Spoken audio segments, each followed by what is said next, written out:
સવારે ઉઠતાની સાથે દેખાયા હાથ સંકેત તો ભાગ્ય ખુલશે. માતાજી આપી છે શુભ સંકેતો. જય માતાજી મિત્રો, શું તમે ક્યારેય સવારે ઉઠતાની સાથે એવો અનુભવ કર્યો છે કે આજનો દિવસ કંઈક ખાસ છે? શું તમારે ક્યારેય આંખ ખુલતાની સાથે કોઈ શુભ દ્રશ્ય, અવાજ અથવા સંકેત મળ્યો છે?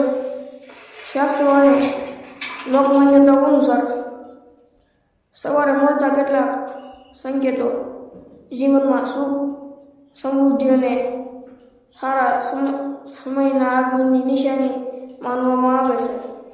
આજે હું તમને એવા 7 શુભ સંકેતો વિશે જણાવીશ જે જો સવારે ઉઠતાની સાથે જોવા મળે તો ઘણા લોકો તેને શુભ સમયની શરૂઆત તરીકે માને છે. પરંતુ ખાસ ધ્યાન રાખજો, આ 7મો સંકેત એવો છે જે ખૂબ ઓછા લોકોને જોવા મળે છે, પરંતુ જેને મળે છે તેના જીવનમાં સકારાત્મક પરિવર્તન આવવાની માન્યતા છે. તો વિડીયો અંત સુધી જરૂર જોતા રહેજો. અને જો તમે માતાજીના ખાસા ભક્તો હો તો કોમેન્ટમાં જરૂર લખજો જય માતાજી. પહેલો સંકેત, સવારે મંદિરની ઘંટડી અથવા આરતીનો અવાજ સાંભળવો. જો તમારી આંખ ખુલતાની સાથે જ મંદિરની ઘંટડી, શંખ અથવા આરતીનો અવાજ સંભળાય તો તેને શુભ શરૂઆત માનવામાં આવે છે. આવો અવાજ મનને શાંતિ આપે છે અને દિવસ સકારાત્મક રીતે શરૂ થાય. બીજું, ગાયના દર્શન થવા. ઘણા લોકો ગાયને પવિત્રતા અને સમૃદ્ધિનું પ્રતીક માને છે.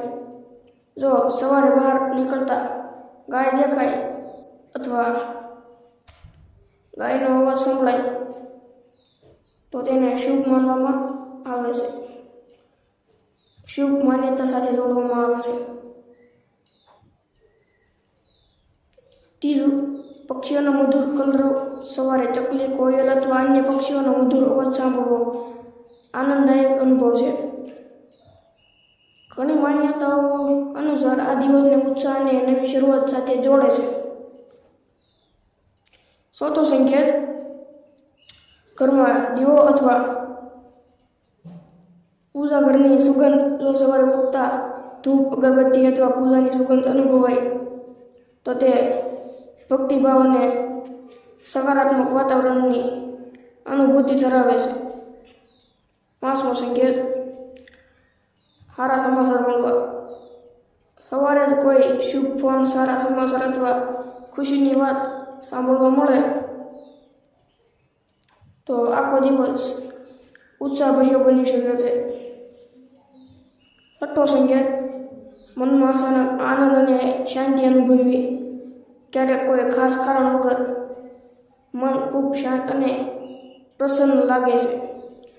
આવો અનુભવ વ્યક્તિને આત્મવિશ્વાસ સાથે દિવસની શરૂઆત કરવામાં મદદ કરે છે. ખૂબ મહત્વનો 7મો સંકેત, માતાજીનું સ્મરણ અથવા સ્વપ્ન યાદ આવવું. જો સવારે ઉઠતાની સાથે માતાજીનું સ્મરણ થાય, પૂજા કરવાનું મન થાય અથવા કોઈ શુભ સ્વપ્ન યાદ આવે તો ઘણા ભક્તો તેને આધ્યાત્મિક પ્રેરણાનો સંકેત માને છે.